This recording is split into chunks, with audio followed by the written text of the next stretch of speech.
에베소서 5장 15절에서 21절까지입니다. 우리 15절부터 우리 함께 한 목소리로 읽으시겠습니다. 그런즉 너희가 어떻게 행할지를 자세히 주의하여 지혜 없는 자같이 하지 말고 오직 지혜 있는 자같이 하여 세월아 아끼라 때가 악하니라. 그러므로 어리석은 자가 되지 말고 오직 주의 뜻이 무엇인가 이해하라. 술 취하지 말라. 이는 방탕한 것이니 오직 성령으로 충만함을 받으라.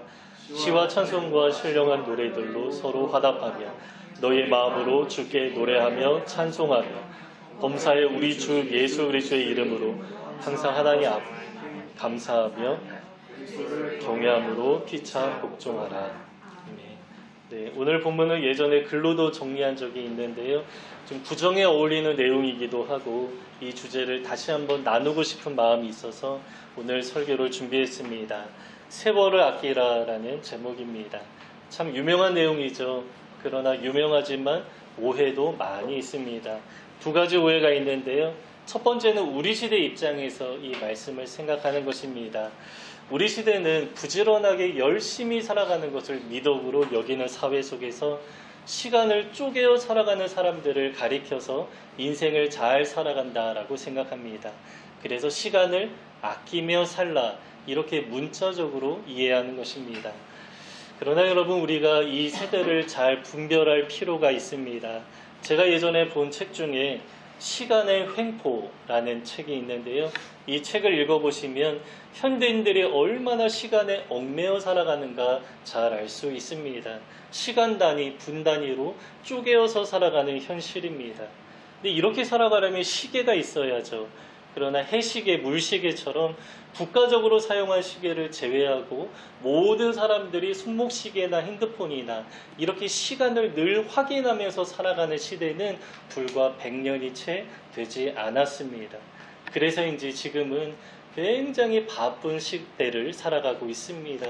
시간을 활용하는 것에 상당히 집착하고요.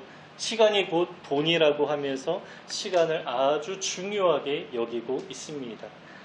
그러나 여러분, 그렇게 살아가는 것이 아주 쉽지만은 않죠. 참 어렵습니다. 그래서 많은 사람들이 시간에 관한 죄책감을 안고 살아가기도 합니다. 죄책감과 은혜라는 책이 있는데요. 이 책에서는 현대인이 느끼는 죄책감 중 하나가 시간에 관한 죄책감이라고 합니다.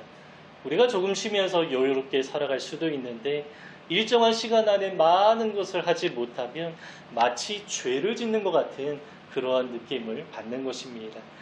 그러나 저는 이러한 시대적인 흐름에 약간 비껴나서 벗어날 필요가 있다라고 생각합니다. 산업혁명 이후에 우리 인간의 삶이 아주 많이 달라졌는데요. 어떻게 달라졌습니까? 굉장히 바빠졌습니다. 생산과 소비가 많아지면서 편리함도 생겼지만 그만큼 굉장히 바빠지면서 인간성도 말살되었습니다. 인간성이 말살되었다는 것은 우리 인간의 삶이 인간적인 삶이 아니라 기계처럼 전락되었다라는 것입니다. 거대 도시라는 큰 기계 안에서 아주 작은 부속품처럼 여기는 것입니다.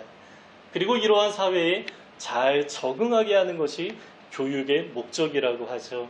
그러니까 교육은 세상에서 세상 사람을 만들어내는 것입니다.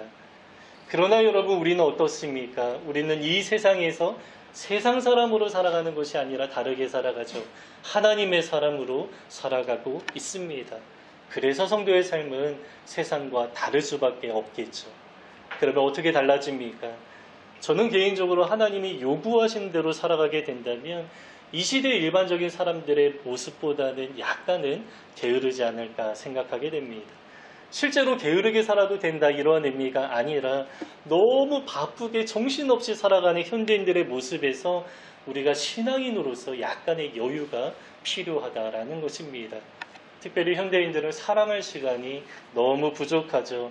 우리가 가족과 옆에 있는 사람들을 돌보면서 사랑하며 살아가려면 사랑하는 그 삶에 많은 시간을 할애해야 합니다. 그러나 그러한 시간을 아까워하는 현실입니다. 또 우리가 하나님의 사람으로서 예배하고 말씀 보고 또 기도하다 보면 세상이 요구하는 것들을 다 해내기가 어렵기도 합니다. 자기 개발하고 세상에서 성공하기 위해 세상 사람들처럼 살아간다면 늘 시간이 부족하다 이렇게 여길 수밖에 없습니다. 그러면 어떻게 됩니까? 하나님을 향한 시간은 조금 아까워하고 잘 내어드리지 않게 되겠죠. 낭비로 생각하기 때문입니다. 그러나 로마서 12장 2절에서는 너희는 이 세대를 잘 분별하라 라고 말씀하면서 이 세대를 본받지 말고 오직 마음을 새롭게 함으로 변화를 받아서 하나님의 선하시고 온전하시고 기뻐하신 뜻이 무엇인지 분별하라 라고 말씀합니다. 세상에서 세상 사람처럼 살아가는 것을 경계하면서 하나님의 뜻을 잘 헤아리면서 하나님의 사람으로 이 세상에서 살아가라 이렇게 말씀하는 것이죠. 예전에 이런 이야기를 들은 적이 있습니다. 설교를 통해서도 여러 번 표현했는데요. 이 세대를 가리켜서 분주함 속에 무익함이라고 표현합니다. 분주하게 살아가지만 무엇을 위해 살아가는지 모르고 방향성도 명확하지 않고 무익하게 살아가는 이 현 세대 사람들의 모습이라는 것입니다. 그래서 우리는 주님과 함께 약간의 여유를 가지고 때로 잘 쉬면서 살아가는 것도 필요하다라고 생각합니다. 중요한 것은 바쁘게 이것저것 많이 하는 것이 아니라 어떻게 살아가는가 이것이 훨씬 더 중요하다라는 것이죠. 주님도 마르다에게 말씀하십니다. 이것저것 많이 하지 말고 한 가지만으로도 족하다라고 하시죠. 마르다 입장에서는 마리아가 게으르게 보였습니다. 아무 일도 하지 않고 그냥 주님의 발 아래 앉아서 말씀만 듣는 것으로 보였기 때문입니다. 그러나 예수님은 오히려 마리아를 칭찬하시죠. 마르다가 바쁘게 많은 음식을 차렸지만 주님이 원하시는 것은 그게 아니었죠. 그래서 우리가 무엇을 위해 살아가는가, 어떻게 살아가는가 이 문제가 훨씬 더 중요하다라는 것입니다. 오늘 본문에서 세월을 아끼라 라고 하는데요. 마치 현대인들처럼 시간을 잘 아끼면서 살아가라 이러한 의미가 아닙니다. 앞뒤 문맥을 봐도요. 시간에 관한 가르침, 부지런함에 관한 가르침은 전혀 나오지 않습니다. 그리고 우리가 또 한 가지 오해를 풀어야 하는데 이 구절을 헬라의 신화와 관련하여 설명하는 사람들이 있습니다. 이 신약성경이 헬라어로 가득하고 또 헬라어 단어로 우리가 공부하기도 합니다. 그러나 헬라어를 공부하는 것까지는 좋은데 헬라의 신화와 빗대어서 성경을 설명하는 것은 바르지 않습니다. 그러나 저는 대학 때 선교단체에서 이러한 설교를 꽤 많이 들었습니다. 아마 잘 알려진 이야기이기 때문에 여러분 많이 들어보셨을 텐데 이 시간이라는 단어가 크로노스와 카이로스라고 있습니다. 모두 헬라의 신 이름입니다. 크로노스는 우리가 생각하는 물리적인 시간을 의미하고요. 카이로스는 어느 특별한 기회를 의미합니다. 그런데 오늘 본문에서 세월이라는 단어는 카이로스라는 단어가 사용되었는데 카이로스는 기회라는 의미이기 때문에 이 단어를 이 문장을 이렇게 해석하는 것입니다. 그냥 시간을 아끼는 것이 아니라 우리에게 주어진 기회를 잘 잡으면서 살아가라 이렇게 설명하는 것이죠. 저는 당신의 이 설명을 듣고 그럴듯하게 여겼습니다. 그러나 지금 생각하면 크게 잘못되었습니다. 왜냐하면 하나님의 말씀이 성경을 설명하는데 헬라의 신화를 배경으로 설명하는 것은 잘못되었기 때문입니다. 물론 문자 그대로 시간을 아끼라라는 해석이나 기회를 잡으라 이런 의미가 어떤 면에서 우리에게 좋은 교훈을 주기도 하죠. 그러나 중요한 것은 좋은 의미냐 그렇지 않느냐 이것과 상관없이 성경의 의도를 바르게 밝혀내는 것입니다. 성경에서 하나님이 우리에게 말씀하시려는 의도가 분명히 있는데 우리 시대 입장에서 혹은 헬라의 신화에 빗대어서 하나님의 말씀을 받아들이면 안 된다라는 것입니다. 그러면 세월 아끼라 이 내용을 우리가 어떻게 해석해야겠습니까? 두 가지 방식이 있습니다. 첫째는 성경 전체에서 이 세월, 크로노스라는 단어가 어떻게 사용되었는가를 살피는 것이고요. 둘째는 문맥, 오늘 본문의 문맥을 살펴야 합니다. 왜냐하면 글의 흐름 속에서 아주 중요한 의미가 담겨 있기 때문입니다. 그러면 성경에서 이 단어가 어떻게 사용되었습니까? 제가 찾아보니까 이 크로노스라는 단어는 어느 사건과 관련하여서 사용되었습니다. 그러니까 시간과 사건을 연결해서 사용하는 것입니다. 그래서 성경에서 카이로스를 번역할 때는 뭐뭐할 때 이렇게 번역되었습니다. 어느 사건이 일어난 그때 그 시간이라는 의미로 카이로스라는 단어를 사용하는 것입니다. 예를 들면 갈라디아서에 아주 유명한 표현이 나오는데요. 여러분 때가 참에라는 표현 많이 들어보셨죠? 우리 찬송가로도 많이 알려져 있는 표현입니다. 여러분 때가 참에, 그때가 무엇을 의미합니까? 예수님이 이 땅에 오신 사건, 그 때를 가리키는 것입니다. 이렇게 시간과 사건을 연결해서 사용하는 것이죠. 그러면 이제 글의 흐름을 우리가 한번 살펴봐야 하는데, 본문에서 세월을 아끼라라고 하는데요. 어느 사건과 연결되는 어느 때, 어느 시간을 의미하는 것입니까? 그 흐름을 살펴보면 순종이라는 우리의 행동과 연결되어서 사용되었습니다. 그래서 세월을 아끼라라는 말씀은 순종해야 할 때 순종하는 삶을 살아야 한다. 순종할 기회가 왔을 때 순종해야 한다. 이러한 의미로 말씀하는 것입니다. 우리 잠깐 문맥을 살펴보면요. 이 구절은 16절에 나와 있는데요. 우리 15절에서는 지혜를 갖고 자세히 주의하여 살펴보면서 어떻게 행동할 것인지 생각하라. 이렇게 말씀하죠. 우리 17절을 한번 눈으로 보시면요. 주의 뜻이 무엇인가 이해하라. 주의 뜻이 무엇인가 이해하고 행동하라. 무슨 말입니까? 순종하라. 이러한 의미이죠. 이렇게 전후 문맥을 한 문장으로 요약하면 이렇습니다. 때가 악하기 때문에 순종하라. 그것이 바로 세월을 아끼는 것이다 라는 것입니다. 근데 여러분 때가 악하기 때문에 시간 아끼라? 좀 어색합니다. 때가 악하기 때문에 우리가 어떤 기회를 잡으라? 이것도 어색하죠. 그러나 때가 악함으로 순종하라. 이렇게 말하면 글의 흐름이 아주 자연스럽습니다. 그러면 여러분 순종이라는 사건과 시간이 어떻게 연결됩니까? 하나님 앞에 순종하지 않는 시간은 의미가 없는 시간입니다. 불순종하는 시간은 쓸데없어 버리는 시간과 같다라는 것입니다. 따라서 아무리 바쁘게 열심히 살아가도 그 삶에 하나님을 향한 순종이 없다면 무익한 시간, 버리는 시간, 쓸데없는 시간, 의미가 없는 시간이 된다라는 것입니다. 따라서 세월을 아끼는 유일한 방법이 무엇입니까? 주의 뜻이 무엇인가 분별하여 순종하는 삶을 살아가는 것이다 라고 말씀하는 것이죠. 왜냐하면 오직 순종하는 시간만이 하나님 앞에 의미 있는 시간이기 때문입니다. 여러분 세상 사람들이 정말 열심히 바쁘게 살아가지 않습니까? 그러나 그 모든 행위가 하나님 앞에 다 받아들여지는 것은 아니죠. 우리 성도들도 열심히 살아갑니다. 그러나 우리 삶 또한 하나님 앞에서 모든 시간이 다 받아들여지는 것은 아닙니다. 하나님이 인정하시는 삶의 영역이 있고요. 또 그렇지 않은 영역도 있습니다. 그래서 자세히 주의하여 살펴보라라고 주님 우리에게 말씀하는 것입니다. 이 세대를 본받지 말고 하나님의 뜻을 잘 분별하면서 살아가는 것이 너무나 중요하다라고 성경 곳곳에서도 말씀합니다. 세상에서 일요일은 자기를 위해 쉬는 날이죠. 여행도 가고 잠도 자고 취미생활하고 자기 개발도 합니다. 그래서 세상에서 교회 다니는 사람들을 보면 시간을 낭비한다 이렇게 생각합니다. 하지만 여러분 하나님 앞에 이 시간이 어떻습니까? 예배하는 이 시간은 하나님 앞에 의미 있고요. 가장 값진 시간이 됩니다.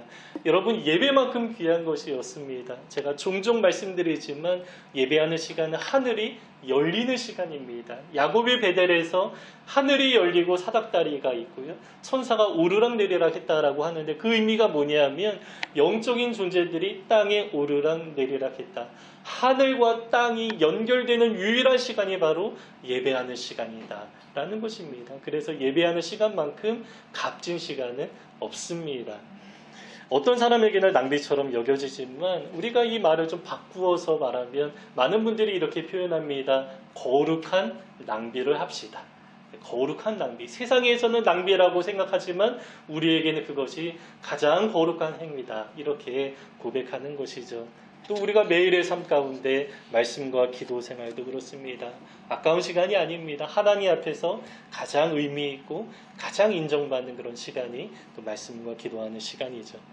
그런데 이렇게 순종하며 살아가는 삶이 쉽지는 않습니다. 그렇죠. 우리가 모두 느끼는 것이죠. 우리의 연약함이 있고요. 세상의 유혹도 있습니다. 그래서 이어지는 내용이 바로 성령으로 충만함을 받으라 말씀합니다. 여기에서 술에 취하는 것, 성령에 취하는 것을 대비하는데요. 무언가에 지배를 당하는 모습을 대조해서 말씀하는 것입니다. 여러분 술에 취하면 어떻게 됩니까? 술에 지배를 받습니다. 그러나 성령에 취하면 어떻게 됩니까? 성령의 지배를 받게 된다라는 것입니다. 그런데 우리가 성령에 취해야만 어떻게 살아갈 수 있습니까? 순종하는 삶을 살아갈 수 있기 때문에 순종하라 이 말씀 이후에 성령으로 충만하라 이렇게 말씀하는 것이죠. 여러분 순종하는 삶이 쉽습니까? 어렵습니까? 답은 두 가지입니다. 어떤 사람은 쉽고요. 어떤 사람은 어렵습니다. 어느 때는 쉽고요. 어느 때는 어렵습니다. 여러분 기준이 무엇입니까? 성령 충만입니다. 성령으로 충만한 사람, 성령으로 충만할 때 그때는 우리가 아주 자연스럽게 순종하게 되겠죠. 성령님이 이끄시는 방향 따라 살아가고자 하는 마음의 원함이 생기기 때문입니다. 그러나 성령으로 충만하지 않고 내 욕구가 앞서면 순종이 참 어렵죠. 포기하는 것이 어렵습니다. 우선은 내가 하고 싶은 것, 내 욕망을 채우면서 살아가기를 원합니다. 그래서 순종하려고 아무리 애써도 잘 안 됩니다. 여러분 그래서 우리가 정말로 노력해야 하는 것이 무엇입니까? 열심히 순종하려고 내 힘으로 하는 것이 아니라 물론 이러한 태도도 중요하지만 정말로 더 중요한 것은 성령님을 간구하는 것입니다. 왜냐하면 성령으로 충만하면 아주 자연스럽게 순종하는 삶이 이어지게 되고 순종하는 삶을 살아가게 되면 하나님 앞에 가장 의미 있는 인생을 우리가 살아갈 수 있게 되기 때문입니다. 그래서 누가복음에서 예수님이 구하라, 찾으라, 두드리라 라고 말씀하는데 구하는 이에게 무엇을 주신다 말씀합니까? 성령을 선물로 주지 아니하겠느냐라고 말씀하시죠. 그래서 무엇을 구하는 것입니까? 성령을 구하라. 성령을 찾으라. 성령 충만하기를 마치 문을 두드리듯이 간절하게 하나님 앞에 구하라라고 말씀하는 것입니다. 오늘 본문의 특징은 계속 꼬리에 꼬리를 물고 논리가 이어지는데요. 그러면 여러분 성령 충만은 무엇입니까? 조금 추상적인 단어이죠. 그래서 성령 충만의 모습을 오늘 본문에서는 아주 구체화하여서 말씀하는데요. 이 두 가지 모습이 나타나면 그 사람은 성령으로 충만한 사람이다 라고 합니다. 어떤 사람입니까? 감사하고 찬송하는 사람이다 라고 말씀합니다. 오늘 본문 19절에는 시와 찬송과 신령한 노래를 부르며 서로 화답하며 라고 말씀하는데 이것은 서로 화답하기 때문에 공동체 안에서 서로 함께 찬양하는 모습을 가리키는 것입니다. 한 목소리로 하나님을 예배하는 모습이죠. 그리고 이어진 말씀을 보면 너의 마음으로 주께 노래하라 라고 하는데 이것은 개인적인 찬송 같습니다. 어쨌든 성령으로 충만하게 되면 우리가 함께 모여서 찬양하는 것 정말로 즐거워하고요. 우리 개인의 삶 가운데에서도 정말로 우리의 마음으로 주를 높이고 찬양하고 싶어하는 그런 마음이 생기게 된다라는 것입니다. 이렇게 성령으로 충만하면 찬양하게 됩니다. 그냥 노래가 좋아서 흥얼거리는 게 아니죠. 본문에서는 마음으로 주께 노래하고 찬송하라 라고 하는데 여기서 마음을 강조합니다. 전심으로 하나님을 높이고 찬양하는 그러한 모습을 요구하는 것입니다. 여러분 우리가 하나님을 찬양하지 않으면 어떻게 됩니까? 돌들이 소리친다. 돌들이 하나님을 찬양한다라고 말합니다. 왜냐하면 하나님은 반드시 찬양을 받으셔야 하기 때문입니다. 찬양받기에 합당하신 분이기 때문에 우리가 찬양하지 않으면 다른 자연 만물들이 하나님을 찬양한다. 하나님은 영광 받으시기에 합당하다라고 말씀합니다. 그래서 옛날 찬송가 곡이 조금 세련되진 않지만 여러분 찬송가 한 구절 한 마디에도 가슴이 울리고 감동이 전해지는 그러한 경험을 하게 되죠. 왜 그렇습니까?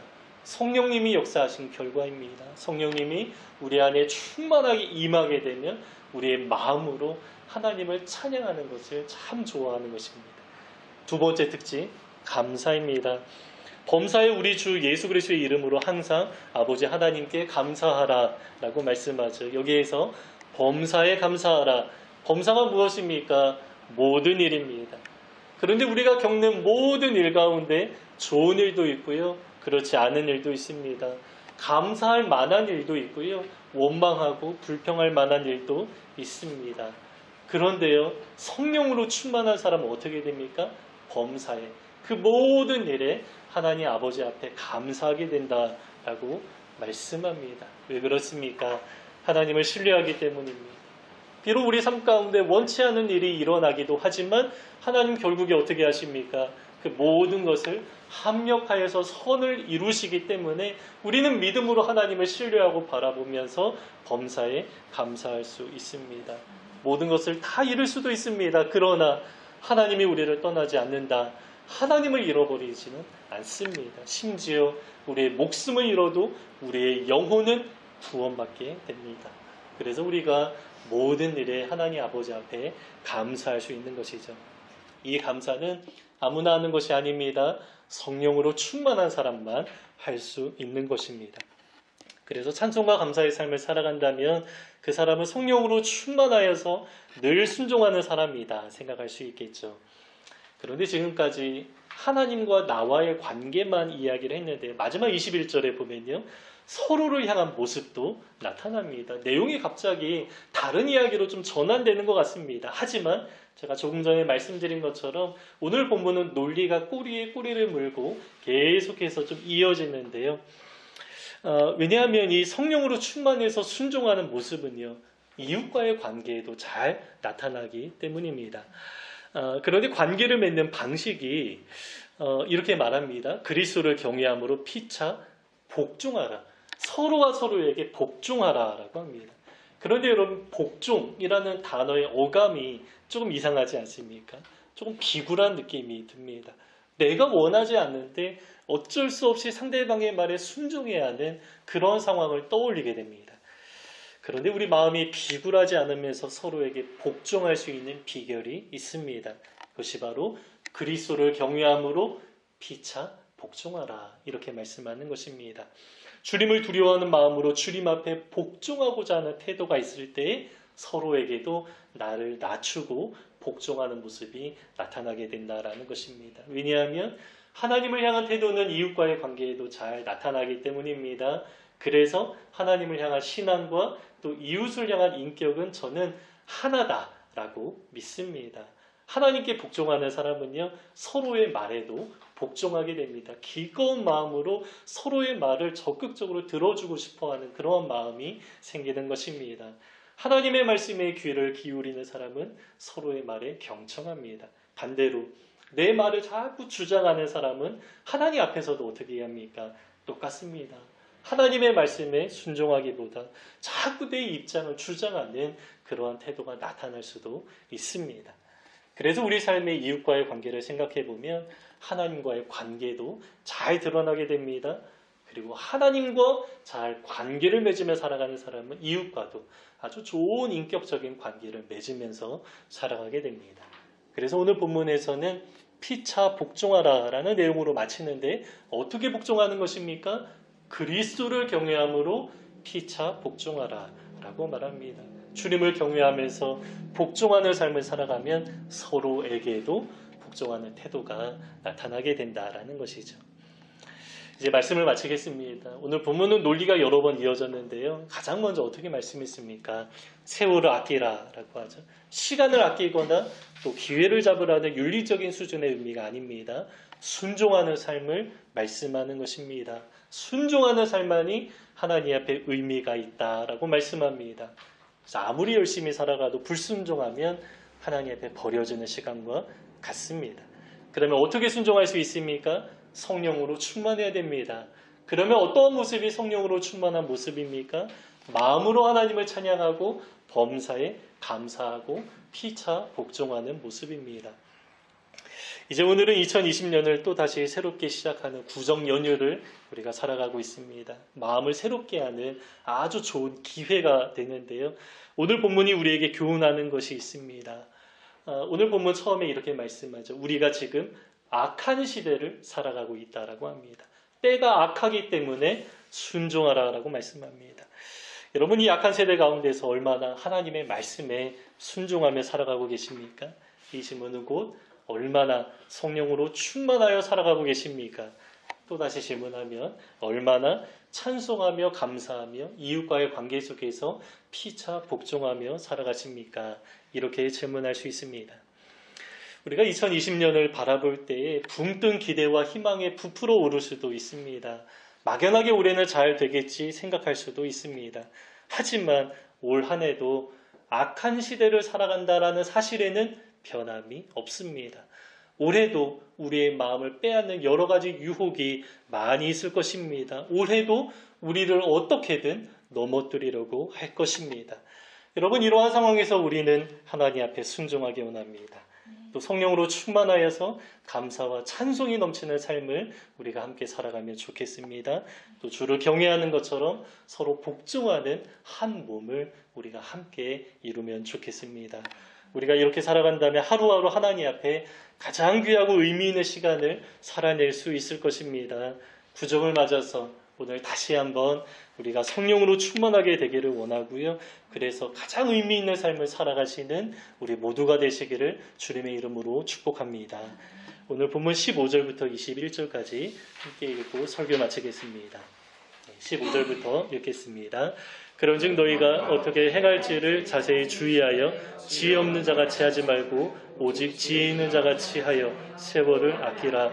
때가 악하니라. 그러므로 어리석은 자가 되지 말고 오직 주의 뜻이 무엇인가 이해하라. 술 취하지 말라. 이는 방탕한 것이니 오직 성령으로 충만함을 받으라. 시와 찬송과 신령한 노래들로 서로 화답하며 너희 마음으로 주께 노래하며 찬송하며 범사의 우리 주 예수 그리스도의 이름으로 항상 아버지 하나님께 감사하며 그리스도를 경외함으로 피차 복종하라. 아멘.